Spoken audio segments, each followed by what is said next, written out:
Hey, what's up everybody? Welcome back to Van on the Loose. We're going to review another coffee.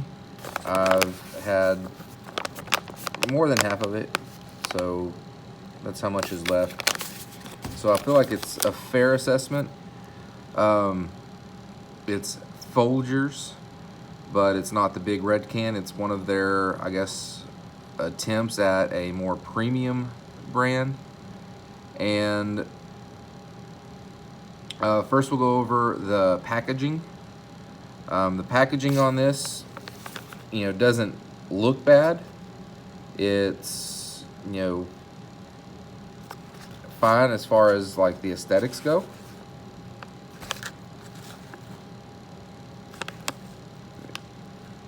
And this is the Pioneer blend.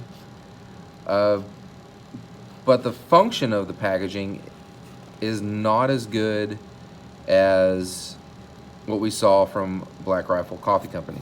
It does have this part here, just like the Black Rifle Coffee Company did, but theirs doesn't work. Like, there's still a lot of air in this package, and that was one of the nice things about the Black Rifle Coffee Company one, is that you could squeeze it and get all the excess air out, because the air that's in this bag is going to reduce the quality of the coffee over time.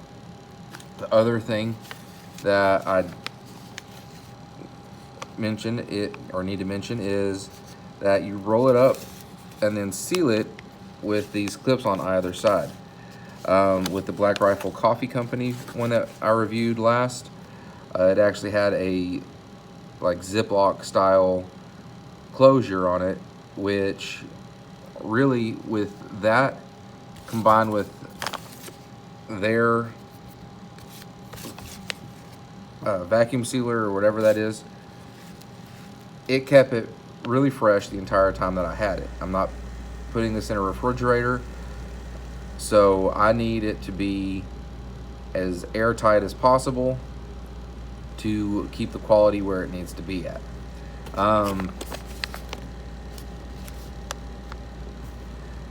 I believe we paid $7 for this,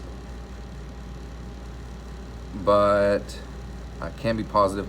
It's more than what it would be for the quantity if you bought their red can, which was the first type of coffee I ever had.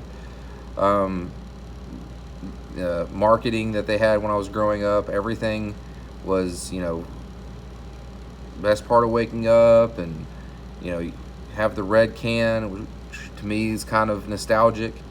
And now they're at like the red plastic tubs, but it's a cheap coffee, and it's a cheap coffee, but you need a lot of it, so that's why you're sacrificing flavor for the quantity of it. For the upcharge that it costs to have this, I would rather just have that red can Folgers, because it's not as expensive as Black Rifle.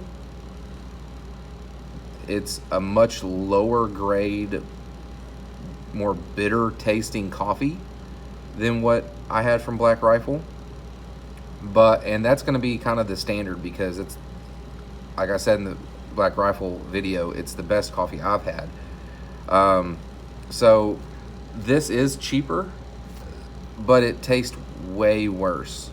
Like, if I'm going to have one that I know isn't going to taste as good, I would rather just have the red can Folgers, not this 1850 Pioneer blend.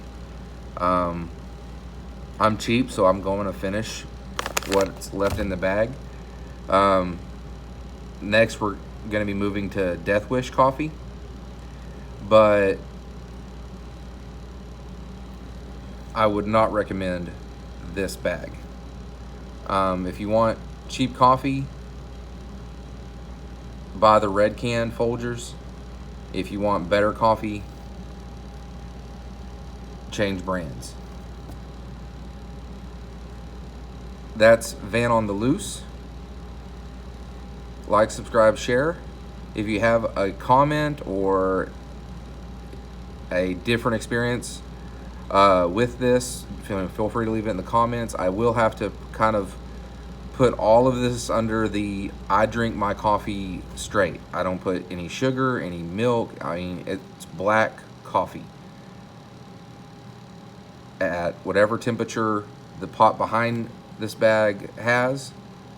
So the coffee has to stand on its own. You know, I'm not going to mix in some creamer or some milk or, you know, something to try and make the coffee taste better. I just want the coffee to taste good by itself. So that's the standard that I have when reviewing these coffees. So that's Folger's 1850 Pioneer Blend. I'm not a fan. You know, what do you think? Leave it in the comments. This is Van on the Loose. We'll talk to you next time.